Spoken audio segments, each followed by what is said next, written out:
You know, I have participated in the YES conference traditionally from some years, and it is important because it's a possibility to discuss with people from Ukraine and also with people from many countries, European Union countries, United States, Canada, on the future of the world and the future of Ukraine. This year it was the main topic with the question, is the world is changing, and if it is the new world, and we have focused on security, cyber security, populism, fake news, and the new politics. And on the other hand, how in this new context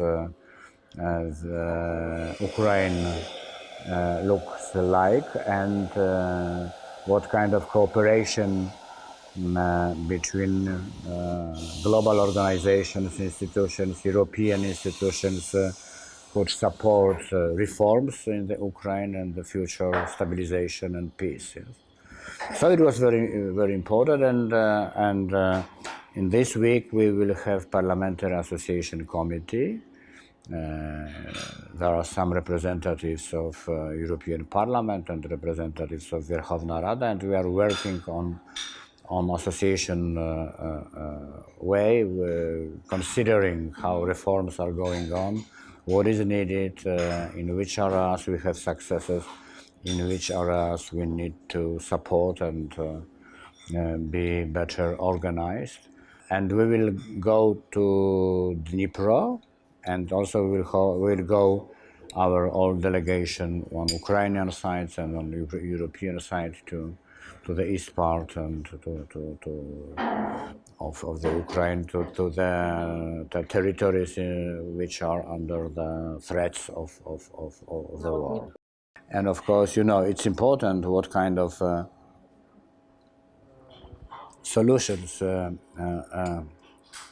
they have implemented, thinking about digitization. I think that digitalization is one of the key issues for the future, not only for Ukraine, it's for also for European Union. We have digital single market projects, many new legislation and many new considerations. There are many actions, as for example the work on new 5G infrastructure, which means ultra-fast internet with reactions and transferring the data and information in milliseconds, which is important. We are working on e-health issues for the future, and we are working on self-driving and car-connected, which will change probably the transportation models. We will have the new cars, but on the other hand, we will have much more secure transport because the exchange of data, analytical issues will support much more secure driving. Yes. And we are talking about artificial intelligence, we are talking about a new model of copyright, we are talking about privacy protection and cybersecurity, because cybersecurity is one of the key issue when we are looking at the digital challenges. So I think that all those issues which are important now for the future of European countries related to digitalization are at the same time important for the Ukraine. If we want to have the modern society, the modern economy, the modern state, the modern administration, yes, there are many digital tools which can help us. This is a very strong potentiality of Ukraine. There are many young people well prepared to the IT issues, and I think that it is important to have it in the country.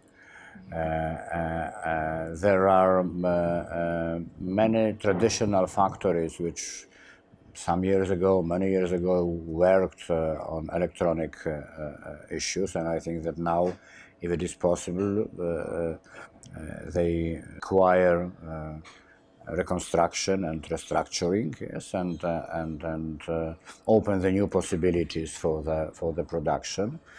There is important for Ukraine to develop 5G, earlier 3 and 4G infrastructure, but consider what we will need, what Ukraine will need in the future to build at the same time 5G infrastructure as it will be done in the European Union. I think that it is important to consider some administrative reforms and reforms important for public service, how to use digital tools, for example. E-health area is very important because we will have e-registries, when we will have e-identification, when we will have in Ukraine possibility to create telemedicine platforms, when we will have e-prescriptions, for example, and when we will have connections with the European Union, it means interoperable solutions. It is very important because it means that some issues important for the European Union will be implemented at the same time in Ukraine. So when you are asking me, well, for example, the regulation on privacy solutions, yes? We are working at the European Union level on this. The new regulation will start on May next year. And if I know, in Ukraine, your regulations addressed to privacy protection are based on the previous European directive from 1995. 1995 and 2017, 18, yes, it's a completely new situation. So I think it would be great, yes, to work also on changing the legal framework for privacy protection. I think that we have many connections at the area of cybersecurity, because there are new forms of war, yes, and Russia is very aggressive with trolling, with dissemination and misinformation, with fake news, and we need to understand it, and also with some attackings. Well, you know, we need to exchange information. We need to react quicker. If we will have, in Europe we are discussing, if we will have, secondly, we need to implement at all levels some kind of risk analysis and risk assessment. And after that, to be ready for managing those risks, when we are talking about state, when we are talking about companies, when we are talking about all companies.